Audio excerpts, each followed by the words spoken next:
என்னென்ன வாங்கிட்டு வந்திருக்காரு? வடை, பஜ்ஜி, வாழைக்காய் பஜ்ஜி, உருளைக்கிழங்கு போண்டா, முட்டை பஜ்ஜி, அவ்வளோதான் வாங்கி வந்திருக்காரு. சூப்பர். சாப்பிடலாமா? மிளகா பஜ்ஜி, மட்டன் வடைலாம் எனக்கு மிளகா பஜ்ஜி தான் ரொம்ப பிடிக்கும். சரி வாங்க எல்லாரும் சாப்பிடலாம். வாங்க எல்லாரும் சாப்பிடலாம். வாங்க எல்லாரும் சாப்பிடலாம். செமையாக இருக்குது, கலர்ஃபுல்லாக இருக்குது. மிளகா பஜ்ஜி தான் இல்லை, எனக்கு மிளகா பஜ்ஜி ரொம்ப பிடிக்கும். அப்புறம் வந்து பஜ்ஜி பிடிக்கும். எடுத்துக்கோமா பஜ்ஜி. அதுக்கப்புறம் அவ்வளோ பசிடி அம்மாவுக்கு, அவ்வளோ பசியில் இருக்கீங்க எல்லாரும். ஆமாம், உப்பு கொஞ்சம் கம்மியாக இருக்குது.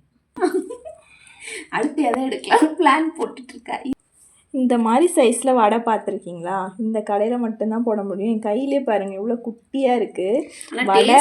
ஆமாம், டேஸ்ட்டு சூப்பராக இருக்கும். இந்த டேஸ்ட்டுக்காகவே இவங்க எவ்வளோ சைஸ் போட்டாலும் இதுவும் ஒரு வடை தான். டேஸ்ட்டுக்காகவே நாங்கள் இந்த ஷாப்பில் போய் வாங்குவோம். கடலை மாவுலாம் எல்லாமே சூப்பராக ஒரிஜினலாக கடலை மாவில் செய்வாங்க. அதனால டேஸ்ட்டு சூப்பராக இருக்கும். எடுத்துக்கோங்கம்மா. வடை பஜ்ஜியோட ஷேப்பு எல்லாமே குட்டி குட்டியாக தான் இருக்கும். இது வந்து பஜ்ஜி தான். பஜ்ஜியே ஒரு ஷேப்பில் இருக்குது பாருங்கள். இது வந்து உளுத்த வடை, இது உருளைக்கிழங்கு போண்டா, இது வந்து நார்மல் பஜ்ஜி. அதுக்கப்புறம் இது வந்து முட்டை பஜ்ஜி.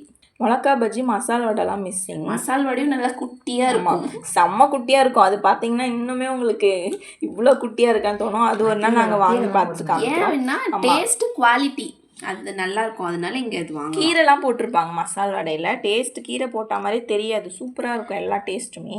அதுக்காக குவாலிட்டியும் சூப்பராக இருக்கும். அதனால தான் டேஸ்ட்டு குவாலிட்டி எல்லாத்துக்காகவுமே இந்த கடையில் போய் நாங்கள் வாங்குவோம். ரொம்ப நாளாக இவங்க பஜ்ஜி கடை வச்சு வீடெலாம் கட்டிட்டாங்க. எவ்வளோ நாளாக பஜ்ஜி கடை வச்சுருக்காங்க. இவங்க டேஸ்ட்டுக்காகவே எல்லாருமே போயிட்டு இவங்ககிட்ட வாங்குவாங்க.